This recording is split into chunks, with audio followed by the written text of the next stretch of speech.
అందరికీ good morning. బాగున్నారు? Wonderful. అలాగే లైవ్లో వర్క్ చేస్తున్న మా ప్రియులైన మీకు అందరికీ కూడా గుడ్ మార్నింగ్. ఎఫ్ఎస్సీకి రాసినటువంటి పత్రిక 6వ అధ్యాయము 10వ వచనం నుండి మనం చదువుకుందాం. నేను ఒక వచనం, మీరు ఒక వచనం, అలా 19 వచనాలు మనం చదువుకునే ప్రయత్నం చేద్దాం.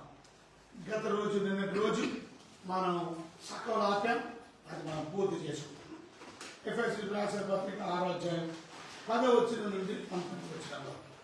తొదకు ప్రభు యొక్క మహాశక్తిని బట్టి ఆయన యందు బలవంతులై ఉండుడి. మీరు అపవాది తంత్రము ఎదిరించు శక్తిమంతులైనట్లు దేవుడిచ్చి సర్వాంగ కవచము ధరించుకునుడి. ఏలైనగా మనం పోరాడే శరీరముతో కాదు కానీ ప్రధానులతో, అధికారులతో, ప్రస్తుత అంధకార సంబంధమైన లోకనాథులతో, ఆకాశ మండలమందము దురాత్మ సమూహంతో పోరాడుచున్నాం.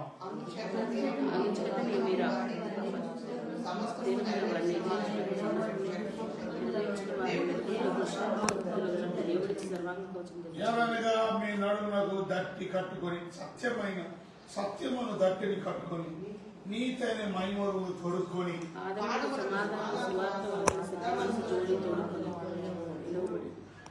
ఇవన్నీ కాక విశ్వాసమును డాలు పట్టుకొని దానితో మీరు దృష్టిని అగ్నిబాణులన్నింటినీ ఆర్పడకు శక్తిమందు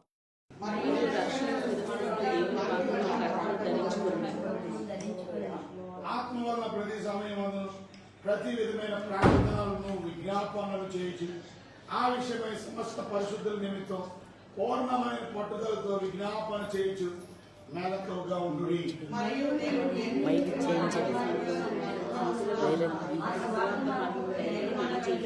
నేను మాట్లాడను తీర్చినప్పుడు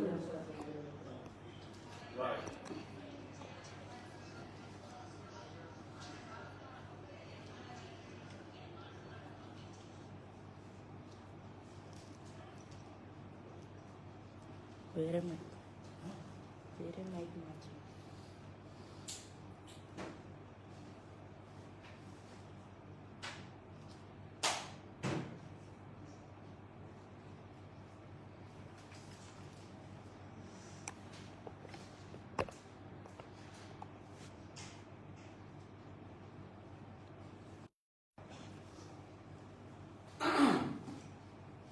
ఓకే, కనుక ఎఫెసీయులకు రాసినటువంటి పత్రికలో 6వ అధ్యాయంలో మనం చూసాం నిన్నటి దినం సర్వాంగ కవచాన్ని గురించి. సో మనం అందరం కూడా దేవుని బిడ్డలంగా ఈ సర్వాంగ కవచాన్ని ఎందుకు ధరించాలా? 13వ వచనంలో ఉంది. ఎందుకు ధరించాలంటే మీరు అందుచేత మీ ఆపద్దినమందు వారిని ఎదిరించుటకు, చూసారా? కనుక ఆపద్దినమందు వారిని ఎదిరించడానికి దేవుని బిడ్డలమైనటువంటి మనం శత్రువుని ఎదిరించడానికి తప్పక మనకు దేవుడిచ్చే సర్వాంగ కవచం అవసరం. 13వ వచనంలో మనం చూస్తాం, సమస్తమును నెరవేర్చిన వారై నిలవబడుటకు శక్తివంతులగునట్లు దేవుడిచ్చే సర్వాంగ కవచమును ధరించుకోవాలి. కనుక దేవుని ఎదుట నిలబడాలి అని అంటే అక్కడ అర్థం మనం ఎప్పుడైతే సర్వాంగ కవచం ఇచ్చింది కానీ మనకు లేకపోతే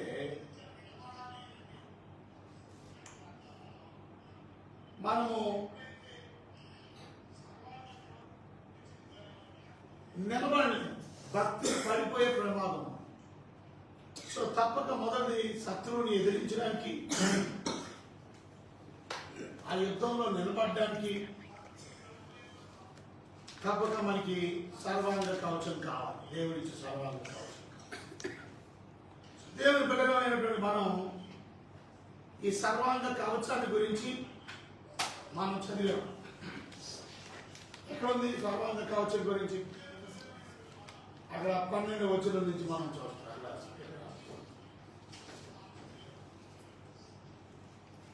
దేవుడిచ్చే సర్వాంగ కవచాన్ని మనం ఎందుకు ధరించాలో మనం చూసాం. 11వ వచనంలో మీరు అపవాది తంత్రములను ఎదిరించినట్టు శక్తివంతులగినట్లు దేవుడిచ్చి సర్వాంగ కవచాన్ని ఎందుకు ధరించాలంటే తప్పక మనం శక్తివంతులు అవ్వాలి. అందుకనే దేవుడిచ్చు కవచాన్ని ధరించడం అనలేదు కానీ సర్వాంగ కవచం మనకు అర్థం హోల్ ఆర్మర్ ఆఫ్ గాడ్. కనుక మనం దేవుని ఎదుట శక్తివంతులుగా నిలబడాలండి. To stand firm in God strength. దేవుని యొక్క శక్తి. అందుకనే బలము చేత కాదు, శక్తి చేత కాదు, దేవుని యొక్క ఆత్మతో మనం శక్తివంతులుగా నిలబడాలి. సో ఇక్కడ మనం అర్థం చేసుకోవాల్సింది, నిజంగా మనకి శత్రువు ఉన్నాడు అని మనం గుర్తుపెట్టుకోవాలి. అందుకని మనం 12 వచనాలు ఎలా అనగా మనం పోరాడేది శరీరాలతో కాదు కానీ ప్రధానులతోనూ కనుక రక్త మాంసమైన మనుషులతో కాదు కానీ మనం పోరాడడానికి ప్రధానులతోనూ, అధికారులతోనూ, ప్రస్తుత అంధకార సంబంధాలకు, లోకనాథులతోనూ, ఆకాశ మండలం ముందున దురాత్మల సమూహంతోనూ పోరాడచ్చు. కనుక ఈ పోరాటంలో యుద్ధం మనకి విజయం కావాలంటే మొదటిది 14 వచనం ఏదనగా మీ నడుమునకు సత్యమైన దట్టిని ఏం చేయాలి? సో దేవుడు ఇచ్చే సర్వాంగ కవచం ఇవన్నీ కూడా పార్ట్స్. సో తప్పక ప్రతి పార్ట్ మనం కలిగి ఉండాలి. మొదటిది ఏంటంటే సర్వాంగ కవచంలో దేవుడిచ్చే దట్టి మీ నడానికి కట్టుకో. నడానికి దట్టిని కట్టుకో. చూసారు అంటే మొదటిది దట్టి అంటే ఏంటో మనం చూసాం. దట్టి అంటే బెల్ట్. ఆ బెల్ట్ వేసుకో. ఆ బెల్ట్ ఏంటంటే సత్యం అనే బెల్ట్. అంటే మీరు భక్తిలో నిలబడాలి అని అంటే ఫస్ట్ అండ్ ఫార్మోస్ట్ మీ నడుము గట్టిగా ఉండాలి. గుర్తుపెట్టుకోండి, ఏదైనా పని చేసేటప్పుడు పని చేసేవాడు ఇప్పుడు గొయ్యి తవ్వాలన్నా పళ్ళు తీసుకుని పార తీసుకుని పని చేసే ముందు తలపాడిని తీసుకొని తల కట్టిన ముందు ఏం కడతాయి? నడానికి కట్టి నడుము బిగించి ఏ పని చేయాలో కొంచెం నడుము స్టార్ట్ నడుము. సో ఇవాళ దేవుడు బిడ్డలంగా మనం శత్రువుని ఎదిరించాలంటే మనం నడుము స్ట్రాంగ్గా ఉండాలి. ఆ నడుము సత్యంతో నింపుకోవాలి. ఆ సత్యంతో మనం బెల్ట్ కట్టాం. అంటే అర్థం ఏంటంటే నువ్వు ఈ బెల్ట్ కానీ సరిగా లేకపోతే నీ బెల్ట్ లూజ్గా నీ బెల్ట్ టైట్ లేక పడిపోయాడు. అందుకనే నీకు సత్యం తెలియదు. సత్యం తెలియకపోతే ఎవరు చెప్పిన మాటలకి నమ్మేస్తాం. నీ ప్రమాదం, నీ డెస్టినీ నీకు తెలియాలి సత్యం. రైల్వే స్టేషన్కి వెళ్ళావు, అక్కడ 2 బళ్ళు ఉన్నాయి, 2 ప్లాట్ఫామ్. ఇటు పక్క ఒక బండి ఉంది, ఇటు పక్క ఒక బండి ఉంది. కానీ నువ్వు అనౌన్స్మెంట్ విన్నావు, ఏమని? నువ్వు వెళ్ళే విశాఖపట్నం బండి 3వ ప్లాట్ఫామ్ మీద ఉంది. 1కి 2కి 3 సార్లు. కానీ నువ్వు అక్కడ ప్లాట్ఫామ్ మీద నిలబడిన తర్వాత ఎందుకంటే మంచిగా పక్కన ఇంకోని అడిగావు, విశాఖపట్నానికి వెళ్ళేది ఏంటంటే 4 ఎక్కాలి. బాగా గమనించండి. అదేంటి నేను అనౌన్స్మెంట్ విన్నది 3 కదా, 4 అని చెప్తున్నావు ఏంటి నువ్వు అని అంటే, చెప్పావు కదా, నువ్వు అడిగావు కాబట్టి చెప్పాను, నువ్వు ఎక్కి లేకపోతే లేదు. బాగా గమనించండి. ఇప్పుడు నువ్వు వినిన సత్యం ప్రకారం చేస్తావు. అలాగా అతను ఎవడో చెప్పాడని చెప్పి నేను మోసపించే ఇవాళ శత్రువు మనల్ని మోసగించడానికి సత్యాన్ని అబద్ధంగా మార్చి చెప్పాడు. మొట్టమొదటి వ్యక్తులైన ఆదాము హవ్వలు అలా పడిపోవడానికి గల కారణం వారి అబద్ధాన్ని నమ్మారు. ఇవాళ మనం కూడా భక్తిలో, విశ్వాసంలో, దేవునిలో నుంచి తొలగిపోవడానికి గల కారణం ఏంటంటే తప్పు బోధలు వినడం. అంటే ఏదైనా కరెక్టేనండి, ఏదైనా రైటేనండి, ఏది రైట్ కాదు, అన్ని రైట్ కాదు. అందుకే వాక్యం చెప్పే ఉపదేశాలకు ఏవైతే బైబిల్ ఉందో అదే బైబిల్ నీ చేతిలో. నువ్వెందుకు చదవట్లేదు? అతను చెప్పింది అంటున్నావు, నేను అది చెప్పింది అలా ఉన్నదో లేదో, అది కరెక్టో కాదో నువ్వెందుకు పరిశీలన చేయడం? అతని చేతిలో ఉన్న బైబిల్ నీ చేతిలో ఉన్నది. ఆ బైబిల్ నుంచే చెబుతున్నాడు. అతను తప్పు చెప్తున్నాడేమో, నువ్వెందుకు చూడవు? కనుక చాలాసార్లు మనం మన భక్తిలో నుంచి, దేవుడిలో నుంచి పడిపోవడానికి, శత్రువు మనల్ని పడేయడానికి, లోకంలోనికి తిప్పేయడానికి కారణం మనం అర్థం చేసుకోవాలా. తప్పు బోధ. ఆయన పాస్టర్ గారే కదండి వాక్యం చెప్తున్నాడు. నీకు అనుకున్న తలపట్టు వేసుకుని ప్రతి వాడు పాస్టర్ అయిపోయి అసలు తలపట్లు వేసుకోవాలనే లేదు. కానీ మనం చూస్తున్నాం అలాగే మాయోపాయాల చేత మనుషులు మనుషుల్ని మోసగించే వాళ్ళు ఉన్నారు. అపోస్తుల కార్యాల్లో మనం 20వ అధ్యాయంలో మనం చూస్తే 28వ వచనంలో దేవుడు తన స్వరక్తాన్ని ఇచ్చి సంపాదించిన సంఘాన్ని కాయడానికి పరిశుద్ధాత్ముడు మనల్ని దేని యందు అధ్యక్షులుగా ఉంచను ఆ యావత్ మందుల గురించి మా మట్టుకు మిమ్మల్ని గురించి మీ మట్టుకు మిమ్మల్ని గురించి జాగ్రత్తగా ఉంటాయి. ఎందుకంటే ప్రమాదం ఏంటంటే నేను వెళ్ళిపోయిన తర్వాత క్రూరమైన తోడేళ్ళు మీలో ప్రవేశించడం మీకు తెలియదు. వారి మందరు కనికరింపు వాడు ఏం చేస్తాడు, శిష్యులను తమ వెంట ఈడ్చుకొని పోవాలని వంకర మాటలు చెప్తారంట. చూసారా తప్పు బోధంటే వంకర మాటలు. ఆ మాటలు పలుకు మనుషుల్లో మీద బయలుదేరున్నారు. కావున నేను 3 సంవత్సరములు రాత్రింబాలు కన్నీరు విడిచు ప్రతి మనుషునికి మానక బుద్ధి చెబుతారని మీరు జ్ఞాపకం చేసుకో. అంటే ఇంత కష్టపడి మీకు భక్తిలో వాక్యంలో మిమ్మల్ని పెంపొందిస్తే శత్రువు ఏం చేశాడు, మాయోపాయాలు చెప్పే వాళ్ళని లేవలేదు, మాయోపాయాలు చెప్పే బోధకులు లేవలేదు. తద్వారా వాళ్ళ మందని కనికరించు భక్తిలో నుంచి విశ్వాసం నుంచి పడిపోయారు. సో అందుకనే మనం దేవుడిచ్చే వాక్యం అనేటువంటి ఆ బెల్ట్ని మనం ధరించాలి. మనకి బైబిల్ తెలియాలి, మనకి స్క్రిప్చర్స్ తెలియాలి, మనకి సత్యం తెలియాలి, మనం దేవుడి యొక్క భక్తులు మనం నడవాలి. అందుకని మనం చూసాం నిన్న దినం యోహాను సువార్త 8వ అధ్యాయంలో 32వ వచనంలో మీరు సత్యాన్ని తెలుసుకోవడం వల్ల సత్యం మిమ్మల్ని ఏం చేస్తారు, స్వతంత్రులుగా మీరు జీవించాలంటే, స్వతంత్రులుగా మీరు చేయబడాలంటే సత్యం తెలియాలి. అప్పుడు సర్వసత్యంలోనికి 44లో మనం చూస్తే దేవుని బిడ్డలమైన మనం మీరు మీ తండ్రి యొక్క అపవాది సంబంధులను మీ తండ్రి దురాశ నెరవేర్చుకొంచున్నాడు. ఆది నుండి వాడు నరహంతి కూడా సత్యమందు నిలిచిన వాడు, సత్యమందు లేడు, వాడు అబద్ధికులకు జనకుడు. కనుక బెటర్ బి కేర్ఫుల్. సో సత్యం అనేటువంటి బెల్ట్ పీస్ మన దగ్గర ఉండాలి. ఈ సర్వాంగ కవచంలో ఏది మన దగ్గర లేకపోయినా మనం పడిపోయే ప్రమాదం. అందుకనే సత్యం తెలియాలి. You have to know the word. మీరు చిన్నవాళ్ళైనా పెద్దవాళ్ళైనా మీరు వాక్యం తెలిస్తే నేను నిలవాలి. రెండోది అక్కడే రాసింది, నీతి అనే మైమరువుని మీరు తోడుకోవాలి. మైమరువు నీతి అనే ది బుల్లెట్ ప్రూఫ్ జాకెట్ అంటారు, లేకపోతే ఇంగ్లీష్లో బ్రెస్ట్ ప్లేట్ అంటారు. ఇది బ్రెస్ట్కి ప్లేట్, బ్రెస్ట్ ప్లేట్ అంటారు. సో ఈ బ్రెస్ట్ ప్లేట్ ఒక మాటలో చెప్పాలంటే దాన్ని ఏమన్నారు, దాన్ని నీతి మైమరు అన్నారు. దాన్ని మైమరు. సో మైమరు అని అంటే జాకెట్ లాంటిది, బుల్లెట్ ప్రూఫ్ జాకెట్. చూసారా మీరు ఇందిరాగాంధీ ఎలా చచ్చిపోయిందో మీకు తెలుసా? ఇలాగే తెల్లవారుజాము ఆమె వెళ్ళి వస్తుంది, వాళ్ళ బుల్లెట్ ఏమంటారు, సెక్యూరిటీ గార్డ్స్, బాడీ గార్డ్స్, సొంత బాడీ గార్డ్స్. ఆ రోజు ఆమె బుల్లెట్ ప్రూఫ్ జాకెట్ వేసుకుంది. పొద్దున్నే కదా, ఇక్కడికే కదా ఇల్లు వచ్చేస్తున్నాం, మార్నింగ్ వాక్. అంతే ఆ సొంత బాడీ గార్డ్ని జాకెట్ వేసి, సో జాకెట్ వేసుకోలేదు, బుల్లెట్ ప్రూఫ్ జాకెట్, రెండుల్లో కాల్చిపోయింది. సో ఇవాళ శత్రువు మనల్ని పడేయడానికి, మనం భక్తిలో మనం నాశనం అయిపోవడానికి నీతి లేకపోతే, నీతి చెప్పాను మీకు, రోమిలికి రాసిన పత్రిక 3వ అధ్యాయం 24, నీతి ఎలా అవుతుంది మనం? కాబట్టి అమ్మవారు ఆయన ఉచితమైన కృపతార మన నీతిమంతులు.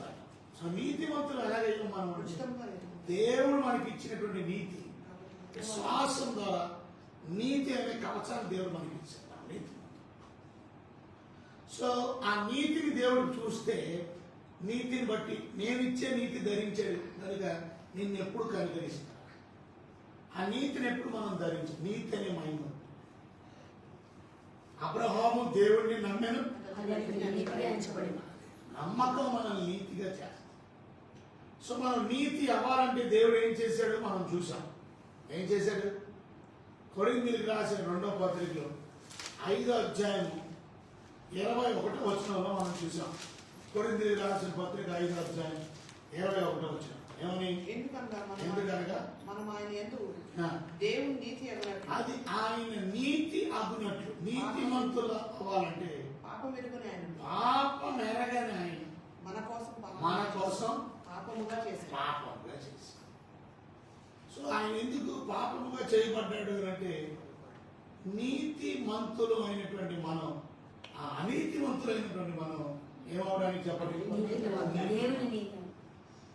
సో ఎప్పుడు మన గుండె కాపాడడానికి ఈ నీతి అనే మహిమ ఉంటుంది. శత్రువు మనకి మొదటిది అబద్ధాలని మనల్ని పడేస్తాడు. శత్రువు 2 మనల్ని ఏం చేస్తాడు? ఎక్స్క్యూజెస్ అంటే 12వ అధ్యాయం రోమిలికి రాసిన ప్రకటన గ్రంథం 10వ వచనం మనం చూసాం. నిజము. మన విరోధైనటువంటి అపవాదం ఉన్నాడు మనకి రాత్రింపగళ్ళు మన దేవుని ఎదుట మన సహోదరుల మీదను నేరము మోపువాడైన అపవాది నేరం మోపుతాడు. నేరాలు మోపే అపవాదం అనగా ఎప్పుడు కూడా నీ సొంత బలం మీద ఆధారపడి మనం చేసిన క్రియల వల్ల మనం నీతిమంతులం. అది కృపను బట్టి మనం నీతిమంతులం. సో ఎప్పుడు మన పనులను బట్టి కాదు, మనం పరిశుద్ధంగా అందుకే బ్రతకాలి. ప్రభు ఇచ్చే నీతిని కాపాడుకోవాలి. ఆ నీతిని ఎప్పుడైతే శత్రువు మిమ్మల్ని బలహీనపరుస్తాడో మిమ్మల్ని మీ గుండెను బలహీనపరిచే మాటలు రకరకాల లేదు నేను పాపాత్ముడు ఇప్పుడు నీతిమంతుడు ఆ రకంగా మన శత్రువుని చూసారా మనం ఓడించగలిగాం. ఈ నీతి మీకు లేకపోతే మీ గుండెకి కాపుదలు లేదు, మీరు పడిపోయే ప్రేమ. సో తప్పక మనం భక్తిలో నిలబడాలి. దేవుడిలో నిలబడాలంటే మనకి సత్యం కావాలి, అబద్ధం ఆడద్దు, 2 మనం నీతిని కలిగి జీవించాలి. ఇంకా మనం చూసాం 6వ అధ్యాయంలో సమాధానం సువార్త పాదములకు ఏముండాలంట? సమాధాన సువార్త వలన సిద్ధ మనసు అనే జోడు కలిగి ఉండాలి. అలాగే 3వది మనం చూసాం, మనకి జోడు లేకపోతే బూటు, జోడు కానీ బూటు కానీ. ఎందుకు బూటు? ఇవాళ దేవుడు ఇచ్చినటువంటి బూటు, దేవుడు ఇచ్చినటువంటి జోడు మనకి ఏం జ్ఞాపకం చేస్తుంది? దేవుడు మనకి ఇచ్చిన సువార్త, అది మనం చెప్పాలి. సమాధాన సువార్త, అప్పుడే మన జీవితంలో దేవుడు ఇచ్చే సమాధానం. లేకపోతే అంతా గలిబిలి అసమాధానం. రోమిలికి రాసిన పత్రిక 5వ అధ్యాయం 1వ వచనం మనం చూసాం. రోమిలికి రాసిన పత్రిక 5వ అధ్యాయం 1వ వచనం కాబట్టి విశ్వాస మూలముగా మనము నీతిమంతులుగా ప్రభువైన యేసుక్రీస్తు ద్వారా దేవునితో సమాధానము కలిగి ఉన్నాము. చూసారా, దేవునితో మనం సమాధానము కలిగి ఉండము. ఇవాళ జీవితంలో దేవుడు ఇచ్చినటువంటి సమాధానం, ఆ సమాధానం మనం కాపాడు. సమాధానాన్ని బూటుతో పోవచ్చు.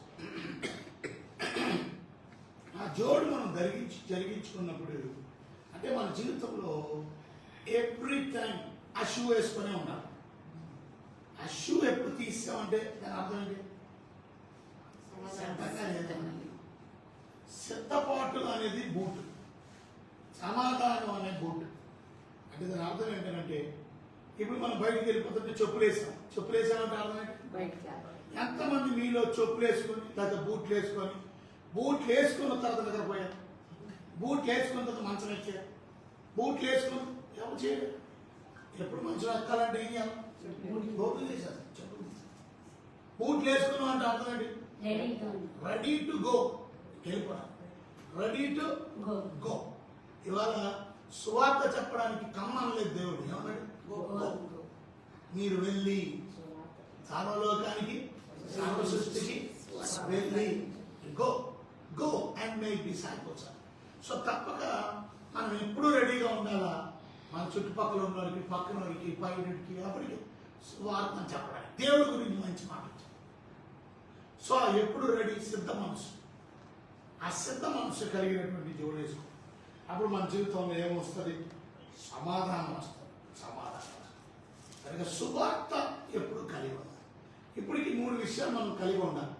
మొదటిది సత్యాన్ని కలిగి ఉండాలి, 2 నీతిని కలిగి ఉండాలి, 3 దీన్ని అలంకరణ భాషలో రూపాల కింద వాడారు. బెల్ట్ కింద, మైమరు కింద, నిజంగా జోడేసుకుంటాం. నిజంగా బెల్ట్ వేసుకో, నిజంగా మనం బుల్లెట్ ప్రూఫ్ జాకెట్ లేదు, కానీ అలా అనుకోవాలి. నాకు బుల్లెట్ ప్రూఫ్ జాకెట్ లాంటి నీతి ఉందా, నాకు సత్యం అనే బెల్ట్ ఉందా, నాకు వాక్యం, నాకు ఏమంటారు సువార్త చెప్పే సిద్ధ మనసు అనేటువంటి జోడు ఉంది. అదే నాకు సమాధానం కాదు. దేవుని వాక్యమే మనకు సమాధానం. ఎప్పుడైతే సువార్త చెప్తావో ఏమైందో తెలుసా నీకు? ఆ వ్యక్తికి దేవుడికి ఏముంది? ఇప్పుడు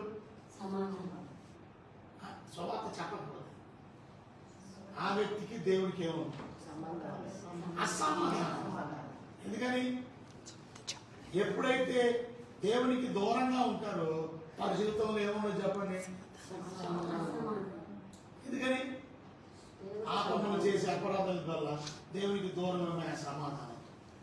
ఎప్పుడైతే సువార్త చెప్తామో ఆ వ్యక్తికి కూడా దేవుడితో సమాధానపరచబడతాడు, పాపాన్ని విడిచిపెడతారు. తద్వారా దేవుడు సమాధానం మనకి అనుగ్రహించాడు.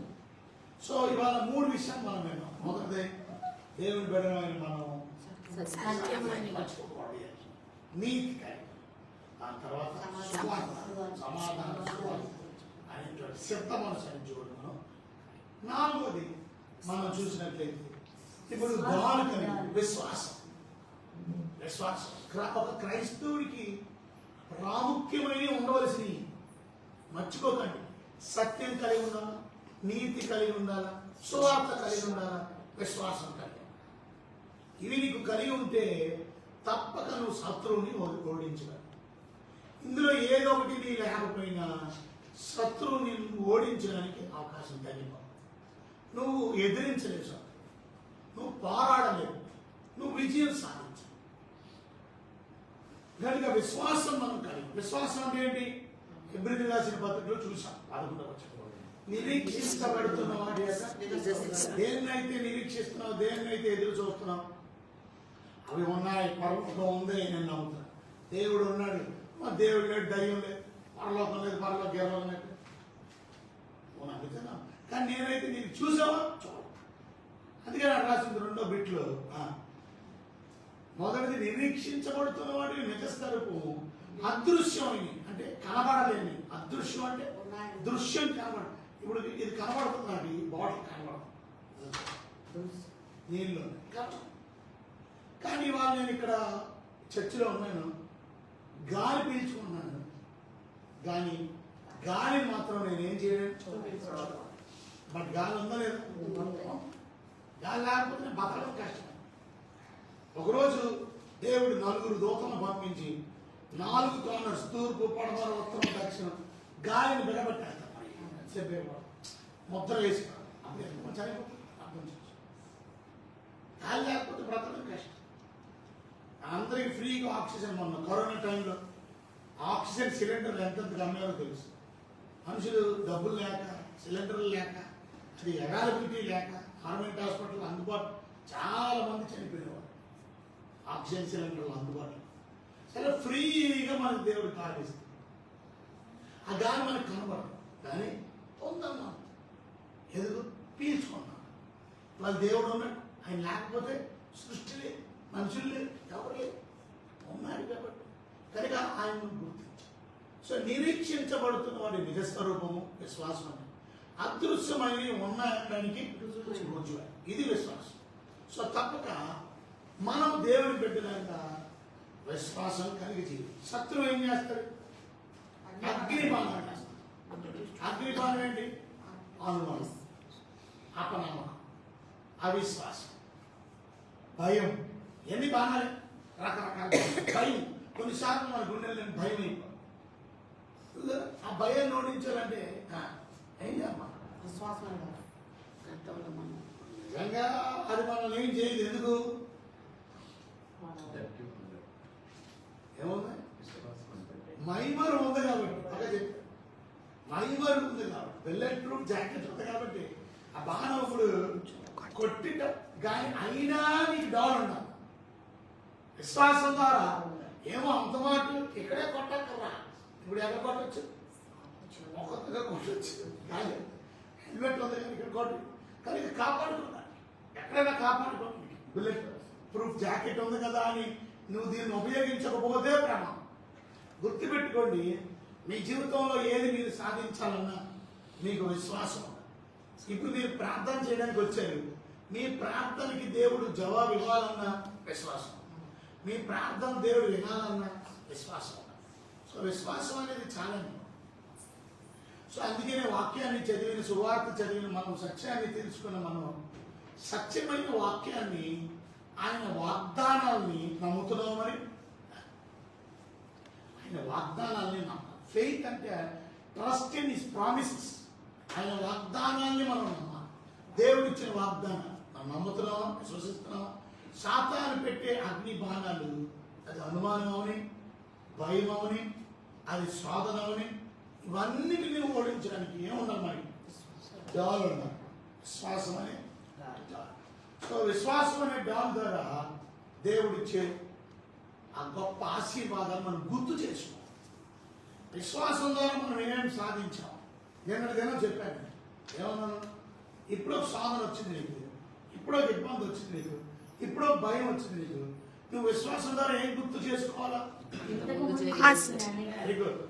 దేవుడు ఇంతకు ముందు చేసినటువంటి, అది మనం ఎగ్జాంపుల్స్ చూసాం. దావీదు ఇంతకు ముందు నేను అడవిలో ఉన్నప్పుడు, నేను గొర్రెలు మేపుకున్నప్పుడు ఎవరు వచ్చారు? ఆ గొర్రెలు పట్టుకెళ్ళిపోవడం, కానీ వాటిని ఓడించి, జయించి, చంపేసి పెట్టి సింహాన్న, ఎలువన్న, ఇవన్నీ భయంకరమైనటువంటి వైల్డ్ యానిమల్స్. ఈ చాలా, ఈ కుక్క కాదు, ఇంట్లో ఉండే జంతువులు కాదు, నువ్వు ఆడుకునే ఇలాంటి కోతి లాంటిది. ఇది పెద్ద క్రూరమైనటువంటి వైల్డ్, వెరీ వైల్డ్ మృగాలు. ఇలాంటి మృగంతో పోరాడు. ఇప్పుడు అంటున్నాడు, ఆ రోజు నేను పోరాడినప్పుడు నాకు విజయం ఇచ్చాడు దేవుడు. ఆ రోజు దేవుడిని నమ్మింది. ఇప్పుడు ప్రస్తుతం ఉన్న శుద్ధాల్లో, ప్రస్తుతం మీకున్న ఇబ్బందుల్లో విశ్వాసం కనపరిచి, ఇంతకు ముందు మీకు చూపించినటువంటి విశ్వాసం ద్వారా మీరు ఎలాగైతే జయం పొందారో చూసారా, ఆ డాలు ద్వారా మీరు శత్రువుని. ఇప్పుడు మనం ఐదో దానికి వచ్చాం. ఐదోది ఏంటి? రక్షణ అనే శిరస్త్రాణం. ఇప్పుడు ఏం కలిగి ఉండాలా?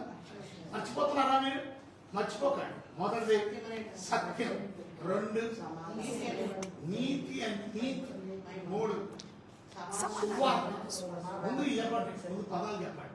ముందు సత్యం, రెండు నీతి, మూడు సమాధానం. ముందు సువార్త. సువార్త చెబితే సమాధానం అవుతారు. అదే సమాధానం మీరు కలిగి, సమాధానం దేవుడు ఇచ్చాడు, మీకు సువార్త ఏమి ఉండాలి. సమాధానాన్ని, సువార్తని కలిగి ఉండి రెడీగా ఉండాలి. జోడేసు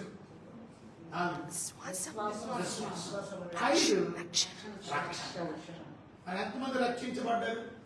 ఇవాళ మీ రక్షణ కొనసాగిస్తున్నారా? సో తప్పక మనం రక్షణ కలిగి ఉన్నాం. మొదటి దశలోనికేయులు రాసిన పత్రిక, ఫస్ట్ దశలోనియన్స్ 5:8.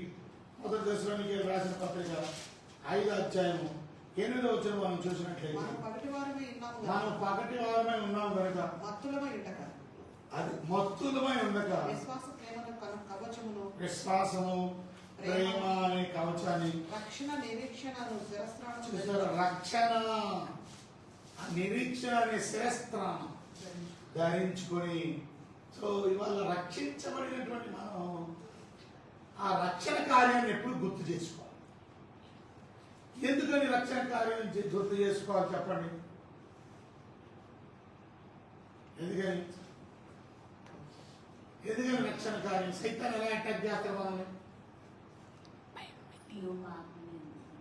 సైతాన్ ఎలా అటాక్ చేస్తాడో తెలుసా మీకు? అబద్ధాలు చెప్పి అటాక్ చేస్తాడని చెప్పాము కదా. రకరకాలుగా సైతాన్ మీకు భయం పెట్టి, నీకు సోదర పెట్టి, నీకు అనుమానం పెట్టి, నీకు అవిశ్వాసం పెట్టి రకరకాలు. కానీ ఒకటి గుర్తు పెట్టుకోండి, సాతాను మిమ్మల్ని శోధించడానికి మెయిన్ వాడుకునే ఆయుధం ఏంటో తెలుసా మీకు? సాతానుతో మనం యుద్ధం చేస్తున్నావా లేదా? అది రాసింది కదా. మీరు పదవచనంలో ఏమన్నా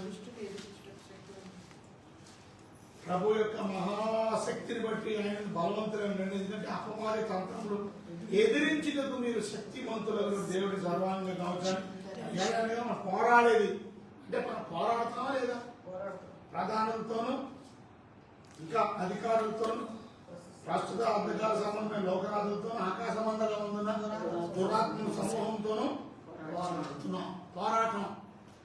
ఇప్పుడు నేను అడుగుతానేమో మీరు పోరాడుతున్నారా పోరాడుతున్నారా వెంటనే ప్రశ్న ఎప్పుడు పోరాడుతుంది ఎక్కడ పోరాడుతుంది ప్రతి ఒక్కరు పోరాడుతారు. ఈ సంగతి చెప్పండి ఎక్కడ పోరాడు శోధనలో పడిపోకుండా కనుక పోరాటం అనేది ఎక్కడ పోరాడుతుందని అడుగుతున్నాను. గుర్తుపెట్టుకోండి, ఎప్పుడైనా సరే మిమ్మల్ని పాపములో పడేయడానికి శత్రువు వాడే ఆయుధం ఏంటంటే ఇది. అందుకని మీకు చాలాసార్లు చెప్పాను, mind is the battle field. Battle field ఏదంటే మనం యుద్ధం చేసేది ఎక్కడంటే ఇక్కడ అంటే నిజంగానే కత్తులు తీసుకొని మనం యుద్ధం చేసేట్లా. ఇదేమో గ్రౌండ్ లేదు, మనం గ్రౌండ్ ఏది, బ్యాటిల్ ఫీల్డ్ ఏది, బ్యాటిల్ గ్రౌండ్ ఏది అని అంటే ఇక్కడ యుద్ధం. యుద్ధం ఎప్పుడు ఇక్కడ. కనుక శత్రువుని ఎదిరించడానికి మీకు హెల్మెట్ ఉండాలి. అది రక్షణ అనే శిరస్థానం. హెల్మెట్ని పెట్టుకోవడం వల్ల ఏమైంది, ఇవాళ కొంతమంది అంటారు కదా పడిపోయారు, యాక్సిడెంట్ అయింది, చచ్చిపోయాడండి ఆవిడ అంటారు చూసారా కొంతమంది పోలీసులు. ఈ హెల్మెట్ పెట్టుకొని ఉంటే బతికేవాడు. హెల్మెట్ లేని 100 ఫుట్పాత్ కొడిసింది, బెడ్ వచ్చేసి చచ్చిపోయాడు. చూసారు, హెల్మెట్ ఉంటే బతికేవాడండి. ఇవాళ తప్పక మనందరికి ఏముండాలా, హెల్మెట్ ఉండాలి. హెల్మెట్ ఆ రక్షణ పొందకపోతే, రక్షణ లేకపోతే శత్రువు ఆడుకుంటాడు. ఇవాళ నువ్వు గుడికి రావచ్చు, పాటలు పాడవచ్చు, కానుకలు ఇవ్వచ్చు, దేవుని సేవలో తోడ్పడవచ్చు. దాన్ని నీకు నిజంగా రక్షణ ఉందా? నువ్వు నిజంగా మారు మనసు పొందేవా? నువ్వు నిజంగా దేవుడిని విశ్వసించావా? నిన్న మేము ప్రత్యేకంగా చల్లపల్లిలో బైబిల్ కాలేజ్ చేశాను. అక్కడ ప్రత్యేకంగా నేను ఎఫెసీయులకు రాసిన పత్రిక 2వ అధ్యాయం చెప్పాను. అందులోని దేవుడు మనకి ఇచ్చిన రక్షణ గురించి చెప్పాను. రక్షణ అంటే ఏంటో నీకు కూడా చెప్పాను. రక్షణ అంటే ఏంటి? రక్షణ అంటే పాపము నుండి విడుదల పొందడం రక్షణ. ఇంతకుముందు పలానా ఉండి, ఇంతకుముందు అపరాధం చేశాం, ఇంతకుముందు మేము పాపం చేశాం, ఇంతకుముందు మనం చచ్చిన స్థితిలో ఉన్నాం, ఇంతకుముందు మనం అవిధేయులు, ఇంతకుముందు సాతాన్ని అనుసరించాం, ఇంతకుముందు శరీరం యొక్క మనసు యొక్క కోరికలు చేశాం, ఇంతకుముందు మనం లోకనాథులుగా ఏమంటారు, ఇంతకుముందు మనము ఈ లోక సంబంధులుగా బ్రతికాం, ఇంతకుముందు ఉగ్రత పాత్రలు, ఇవన్నీ ఇంతకుముందు పాప జీవితం నుంచి దేవుడు మనం సో ఆ రక్షించబడినటువంటి మనం ఆ హెల్మెట్ మనం కలిగి ఉన్నప్పుడు మన రక్షణ ప్రభునని రక్షించే, ప్రభును ఎప్పుడు ప్రార్థన చేయాలి, ఎప్పుడు స్తుతించాలి, ఆ రక్షణ గుర్తు చేసుకోవాలి. అప్పుడు సాతాను మిమ్మల్ని అటాక్ చేయడానికి మీకు డిస్కరేజ్మెంట్, మీకు భయంకరమైనటువంటి కన్ఫ్యూజను, ఇవన్నీ మీ థాట్స్లోకి తీసుకొని వచ్చారు. మీకు భయంకరమైన పాపపు ఆలోచనలు తీసుకొచ్చారు. వాటిని అన్నిటినీ మీరు అర్థమైందా? అవి జయించలేకపోవడానికి గల కారణం ఏంటి? నువ్వు ఎవరో నువ్వు అర్థం అవ్వాలి. నీ ఐడెంటిటీకి అర్థం. నీ ఐడెంటిటీకి అర్థమైతే నువ్వేం చేస్తావు చెప్పరా? అలాంటి పని చూడండి, పేరు యోసేపుకి స్వాతంత్రం వచ్చింది. యోసేపుకి స్వాతంత్రం వచ్చేవాడు నాన్న ఉన్నాడా? అలా అమ్మ ఉందా? అలా అన్నయ్యలు ఉన్నారా? ఎవరు లేదు.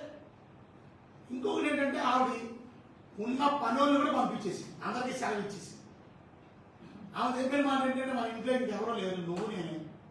ఇవాళ మనం చేసేది పాపం, ఎవరికి తెలియదు, నీకు నాకు. సరే పడుకుందాం, కథానం చేద్దాం, నాతో పడుకో, నాతో పాపం చేద్దాం. కానీ ఆ పని చేయకపోవడానికి గల కారణం ఏంటి? అవకాశం ఉండదు. వాళ్ళు శోధన చేయొచ్చు. ఈ పాపం చేస్తే నీకు డబ్బులు ఇస్తాను, నీకు ఉద్యోగం పెంచుతాను, నీ జీతాన్ని పెంచుతాను, నీకు బండి ఇస్తాను, ఏం చెప్పిండు మనం? సంకేషన్ అంటే ఆశ వస్తుంది, కోరిక. ప్లస్ యవనుడు, కుర్రోడు, ముసలోడు కాదు, శోధన ఉంది. కానీ ఎలాగ జయించాడంటే తానెవరో గుర్తించాడు. నేనెవరినో గుర్తించాను. నేనెవరిని దేవుని బిడ్డ. అక్కడ మాట, ఎంత ఘోరమైన దుష్కార్యం చేసి దేవునికి విరోధంగా నేను దేవునికి ఇష్టమైన బిడ్డని అంటున్నాను. నేను దేవునికి ఇష్టమైన బిడ్డని, నేను ఎలాంటి పని చేయలేను, నేను డిఫరెంట్, నేను ఎక్కాలి అంటున్నాను, నేను రక్షించబడ్డాను అని మనం చెప్పాలి. శత్రువు మనకు స్వాగతించినట్టు ఈ పని చేయి, ఈ పాపం చేయి, ఈ స్వాతంత్రం చేయి. నువ్వు శత్రువు చెప్పగలగాలి నీ మనసులో, నేను దేవుని బిడ్డను, నేను రక్షించబడ్డాను, నేను ఎందుకు అలాంటి పని చేయగలను? I cannot. నువ్వు ఎవడో నువ్వు గుర్తించకపోతే నువ్వు పడిపోయే ప్రమాదం. అందుకే you have to remember that you are saved by the word of God. దేవుని వాక్యం ద్వారా. అందుకని ప్రతిరోజు వాక్యం చదువుకోవాలి. మనం తప్పక వాక్యాన్ని గుర్తుంచుకోవాలి. తద్వారా నీ రక్షణ కార్యం నీకు గుర్తున్నప్పుడు నువ్వు శత్రువుని ఓడించు. ఒకసారి ఏదో ఊర్లో కర్ణాటకలో అనుకుంటున్నాను, కర్ణాటకలోని డీజీపీ అనగా పోలీసులకి చాలా పెద్ద ఆయన. కానీ ఆయన చేసేది ఏంటంటే పోలీసు డ్రెస్ వేసుకొని, డీజీపీ డ్రెస్. ఆయన కానిస్టేబుల్ కాదు, ఆయన హెడ్ కానిస్టేబుల్ కాదు, ఆయన ఏఎస్ఐ కాదు, ఎస్ఐ కాదు, సిఐ కాదు, డిఎస్పీ కాదు, కమిషనర్ కాదు, అందరినీ మించిపోయి హైయెస్ట్ పొజిషన్లో నిలబెట్టి. కానీ ఆయన చేసే పని ఏంటంటే వచ్చే వాళ్ళతో ఆ అమ్మాయిని ఆంటీ ఒళ్ళలో కూర్చోబెట్టి డ్రెస్లో ఆఫీస్లో, పోలీస్ స్టేషన్ ఆఫీస్లో, పోలీస్ డీజీపీ తాను ఎవడో గుర్తించలేదు. ఆయన చేసిన పని ఎవడో వీడియో తీసి అయిపోయింది, డిస్మిస్ చేసి జాబ్ పోయింది. వాళ్ళ మన జీవితంలో పడిపోవడం ఎక్కిన కారణం మనం ఎవరో గుర్తించుకోకపోవడం.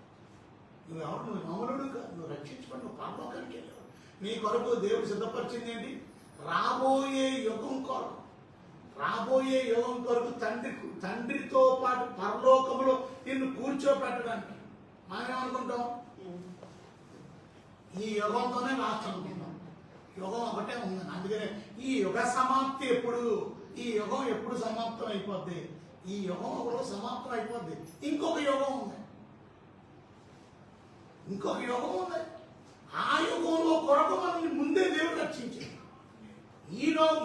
ఈ లోకం కొరకు, ఈ యుగం కొరకు మాత్రమే కాదు. అది దేవుడి ప్రణాళిక. దేవుడి ప్రణాళిక ఏంటంటే కేవలం ఈ ఊర్లో, ఈ లోకంలో బతుకమంత వరకు కాదు. రాబోయే యుగం కొరకు. అదే మనం చదివాం. కొంచెం వెనక్కి తెప్పండి, పేజీ వెనక్కి తిప్పి అక్కడ చూస్తే ఆయన రాసిన మాట మనం చదివినట్లయితే చూడండి. 8వ వచనం, 6వ వచనం. యేసు క్రీస్తునందు ఆయన మనకు చేసిన ఉపకారం ద్వారా, అది మనకు చేసిన ఉపకారం ఏంటి అంటే రాబో యుగములలో కనుపరుచు నిమిత్తం. చూసారా ఏంటంట? అత్యధికమైన తన కృపా మహదైశ్వర్యమును, అత్యధికమైన తన కృపా మహదైశ్వర్యమును రాబో యుగముల్లో కనుపరుచు నిమిత్తం క్రీస్తు యేసునందు మనలను ఆయనతో కూడా ఏం చేశాడు? లేపాడు. లేపి ఏం చేశాడు? పరలోకమందు ఆయనతో కూడా కూర్చోబెట్టింది. చూసారు? అది దేవుడు మనకు చేసినటువంటి మేము. కనుక రాబోయే యుగం కొరకు కూడా దేవుడు మనల్ని సిద్ధపరచు. రాబోయే యుగం ఉందా లేదా? రాబోయే యుగం ఉంది. రాబోయే యుగం కొరకు కూడా మనం దేవుడు సిద్ధపరచాడు.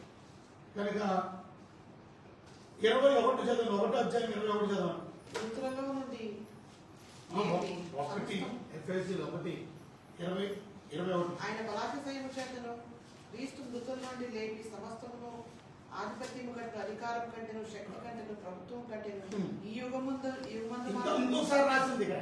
ఈ యుగమందు మాత్రమే కాక. మనం ఏమనుకున్నాం? ఈ యుగమే అనుకున్నాం.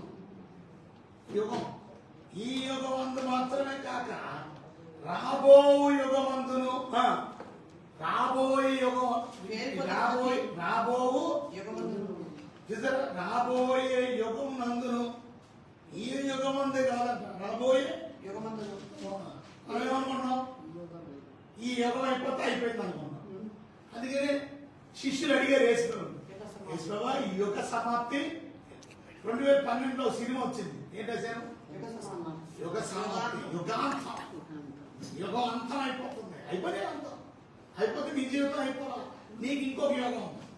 అందుకని మన దేవుడు ఎవరు? ఒక యుగానికి దేవుడు కాదు, ఒక తరానికి దేవుడు కాదు. తరతరాలలో యుగ యుగాలలో జగ జగాలలో దేవుడు దేవుడు మన దేవుడు ఈ తరానికి కాదు. ఇవాళ మా నాన్న తరానికి దేవుడు, నా తరానికి దేవుడు, మా అమ్మాయి తరానికి దేవుడు, మా అమ్మాయి పిల్లల తరానికి దేవుడు, వాళ్ళ పిల్లల తరానికి దేవుడు. చూసారా, అంత తరం అంటే ఒక జనరేషన్, ఒక తరం. మా నాన్న తరం, నా తరం, మా అమ్మాయి తరాలు, 3 తరాలు. చూసారా, ఇది తరం అంటే. యుగం అంటే ఇక భూమి నాశనం అయిపోతుంది, యుగాంతం. ఇక్కడ భూమి ఇవన్నీ మొత్తం డిస్ట్రాయ్ అయిపోతుంది, పంచభూతంలో విక్కి వేణుతో కాలిపోతాయి. కానీ ఇంకొక యుగం ఉంది, కొత్త ఆకాశం, కొత్త భూమి మొత్తం. ఆ యుగం కొరకు కూడా దేవుడు మనం రక్షించి సిద్ధపడుతున్నాం. మనమేమో రక్షణ కార్యాన్ని చీపుగా తీసాం. రక్షించబడ్డానండి, నేను గుడికి వెళ్తున్నానండి. దేవుడు ఇచ్చిన రక్షణ అనే హెల్మెట్. అందుకని హెల్మెట్ అందరికీ కనబడదు, బెల్ట్ కనబడినా కనబడకపోయింది. చూసారా, ఆ సత్యం నీ లోపల ఉండాలి. బెల్ట్ కట్టమే నీకు మైమరువు, నీతి అనేది కొన్నిసార్లు బయటికి కనబడదు. ఎందుకు ఏం చేసావు? పైన చేసావు, పైన చొక్కా వేసావు, లోపల ఉంది ఏంటది? మైమరు. మైమరు బయట పెట్టాలి. అలాగే నీ విశ్వాసం అనే డాల్ కూడా కనబడాలా, కనబడకూడదు? అర్థమైందా? దాంతో పాటు హెల్మెట్ పైన ఉందా, కాలు కింద ఉందా, బూట్లు కింద ఉన్నాయి, అది కనబడదు. కానీ మీరు కనబడదు ఏంటి? ముందు మీ మీటింగ్ రాగానే ఏది స్వప్నం చేసుకొని వచ్చారు? ముందు మీ మొక్కలు కడుక్కున్నారు, దాని తర్వాత మీ తల దూక్కున్నారు. తల చూసారు, అలాంటి తల మీద ఏం పెట్టాలి? ఏం దాని అర్థం ఏంటి? అంతే. నీ రక్షణ కార్యం ఎంతమంది కనబడుతుందా? ఈ టోపీ కనబడుతుందా? ఈ టోపీ కనబడ. నీ టోపీ చెప్పాలి నువ్వు ఎవరో. ఫరో టోపీ చెప్తుంది ఆ రాజు.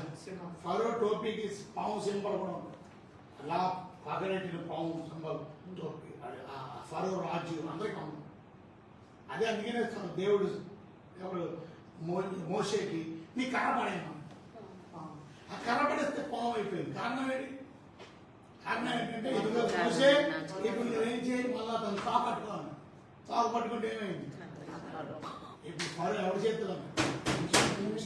నీ చేతులు. ఆడే బొమ్మలాగా ఆడుతాడు.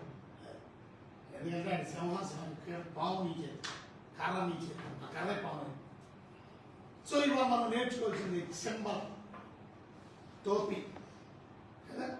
మీరు ఇంతకుముందు పోలీసు టోపీ, ఎస్ఐకి వేరే టోపీ ఉంటుంది, కానిస్టేబుల్కి. ఎంతమంది కానిస్టేబుల్ టోపీ చూసారా మీరు? ఎంతమంది అసలు కానిస్టేబుల్ చూసారా మీరు? ఎప్పుడు ఎలాంటి టోపీలో ఉండేది? ఎర్ర టోపీలో ఉండేది, పైన ఉండేది. నెక్క వేసుకుని ఉంటాయి, నెక్క పెట్టుకుని కాకి నెక్క ఎంత లంగోటలో డుముక్కులో. అవి బాబు మేము వేసుకోలేకపోతున్నాం అంటే ఇప్పుడు తీసేసి వాళ్ళకి కూడా ఫుల్ ప్యాంట్ ఇచ్చారు. కనుక టోపీని బట్టి ఎస్ఐయా, కానిస్టేబులా, టోపీ మరి సింహాసనం. మంత్రికి ఒక టోపీ ఉంది, రాజుకి ఒక టోపీ అని టోపీ చెప్పచ్చు. ఇవాళ రక్షణ కార్యం కనబడ. రక్షణ అనేది వెరీ ఇంకోటి మనం చూసాం. సో రక్షణ ద్వారా ఏమైంది? మనం శత్రువుని ఓడించవచ్చు. అందుకని మనల్ని రోజు టెంప్టేషన్ చేస్తుంటారు, కానీ మనం ఓడించగలం. 17 వచనం, రక్షణ ఉంటే ఓడించగలం. దేవుని వాక్యం అనే ఆత్మకర్గం. ఇవాళ ఎంతమందికి ఖడ్గం ఉంది, కత్తి ఉంది? వాక్యం అనే ఖడ్గం.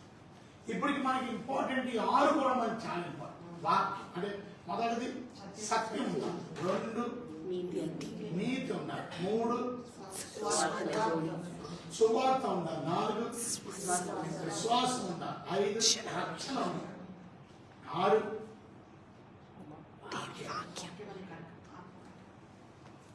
అవన్నీ ఖడ్గాలు ఇవన్నీ చెప్పకండి. ముందు చెప్పండి చాలు. ముందు ఏంటో మీరు చెప్పండి. ఖడ్గం అంటే మనకు తెలియదు. ముందేంటి? సత్యం, 2 నీతి, 3 4 విశ్వాసం, 5 రక్షణ, 6 వాక్యం. ఈ 6 మీరు ఇప్పుడు ఏంటో తర్వాత చెప్పండి. మొదటి బెల్ట్, 2 మైమై, 3 బెల్ట్, మైమరు, చోకుడు, డాలు, దాని తర్వాత శిరస్త్రాణం హెల్మెట్, దాని తర్వాత ఇప్పుడు కత్తి అంటే ఏంటి అనేది మిగతా. సో ఇవాళ మనం ప్రార్థన చేసుకునే ముందు ప్రార్థన చేసుకోవాలి. ప్రభువా నాకు ఇచ్చినటువంటి వాక్యాన్ని బట్టి, అందుకనే ఇవాళ పొద్దున్నే లేచి మీరు ఎంత దాన్ని స్టార్టింగే ఏం చేస్తారు? వాక్యం ఆనందిస్తారు. వాక్యం, ఆ వాక్యం ఉంటే మీరు ఇక ప్రార్థన చేస్తే శత్రువు. సో మీ చేతిలో ఏముండాలా? వాక్యం ఉండాలి. అంతేకాని అందరూ బైబిల్ కట్టుకొని వెళ్ళిపోవడం కావాలి. ఇవాళ జబ్బు వచ్చినప్పుడు, అనారోగ్యం వచ్చినప్పుడు చాలా మంది ఏం చేస్తారు? హాస్పిటల్ దిండి కింద పెట్టు, దిండి తల దిండి కింద పెట్టు. ఏంటది?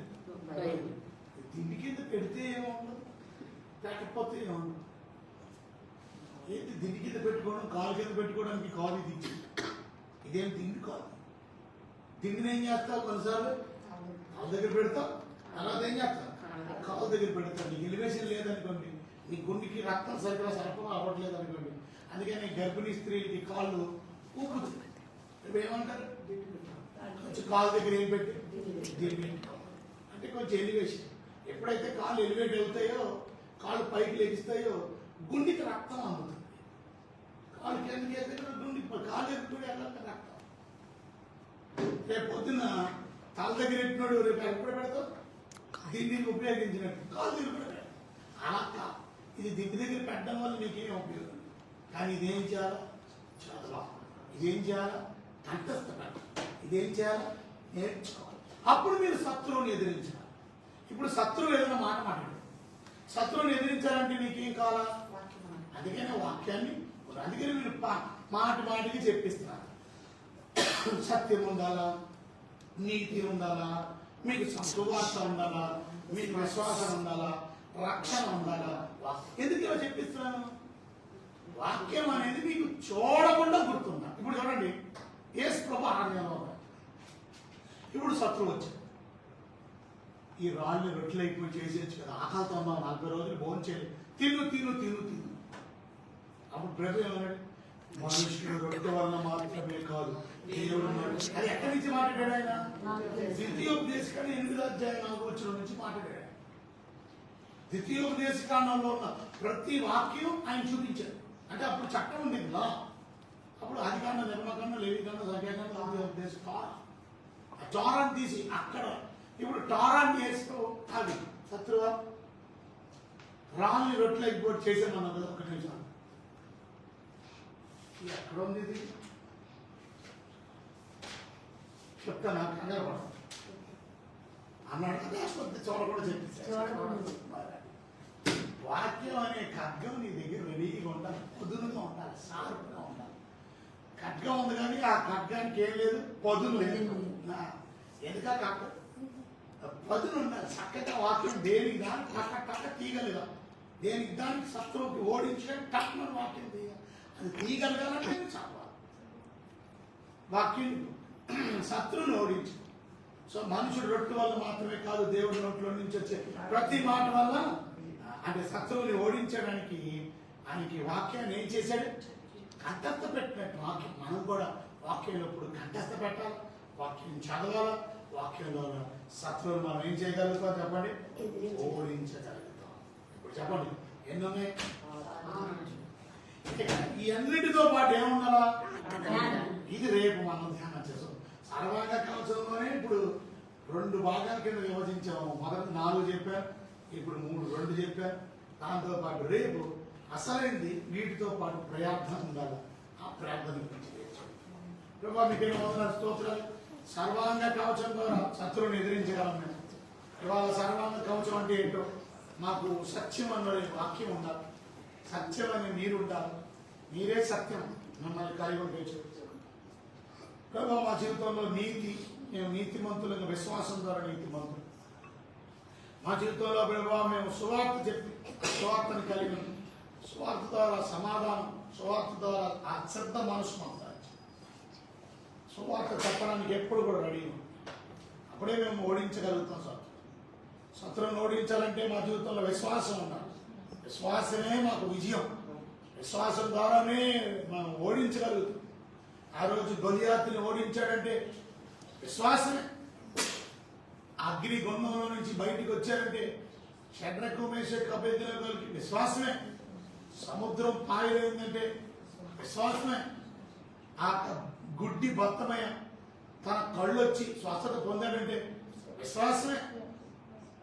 ఇలా చెప్పుకుంటూ పోతే ప్రతి శోధనలో మేము జైలు పొందానండి. ప్రతి అపజయం నుంచి, ప్రతి పోరాటం నుంచి మేము ఓడించాలంటే వాళ్ళ విశ్వాసం, నీ మీద నమ్మకం. ఆ విశ్వాసం దేవుడి మీద, విశ్వాసం క్రీస్తు యేసు, ఆ విశ్వాసం వాక్యం, ఆ విశ్వాసం వాగ్దానాల మీద నేను కనుపరచాను. అంత మాత్రమే కాదు, మా జీవితంలో ప్రభావ మేము శత్రువుని ఓడించాలంటే, శత్రువు మీద విజయం సాధించాలంటే మా జీవితంలో సత్యంతో పాటు, నీతితో పాటు, మా జీవితంలో మంచి సువార్త చెప్పే మంచి మనసుతో పాటు, విశ్వాసంతో పాటు మా జీవితంలో తండ్రి వాక్యం కూడా ఉంది. మా జీవితంలో వాక్యం అనే ఖడ్గం లేకపోవడం, వాక్యం లేకపోవడం వల్ల మా జీవితంలో ఓడిపోతాం. వాక్యం లేకపోవడం వల్ల సతాన్ని ఎదిరించలేకపోవడం. వాక్యం అనేటువంటి ఖడ్గం మాలో ధరించి, ఆ వాక్యం అనే ఖడ్గం లేకపోవడం వల్ల శత్రువు మమ్మల్ని పడేస్తుంది. శత్రువు మమ్మల్ని తండ్రి ఏదేవో శోధనలు పెట్టి, వాక్యం నాకు అందుకని ఉదయం లెగడంతోనే ఇవాళ తెల్లవారుజాముని మీ వాక్యాన్ని ధ్యానం చేసుకుని మీ వాక్యంలో ఎదగడానికి నాకు చేస్తాను. వచ్చిన ప్రతి బిడ్డని దీవించండి. మీ వాక్యంలో మమ్మల్ని ఎదిగింపు చేసి మీ రాజ్యం, మీ రాజుల కొరకు మమ్మల్ని సిద్ధపరచండి. మీకే వందనాలు చెల్లిస్తాం. దినచర్య తోడుగా యేసునామములో వినంత వేడుకుంటున్నాం. అందరికీ వందనాలు. God bless you. కొంచెం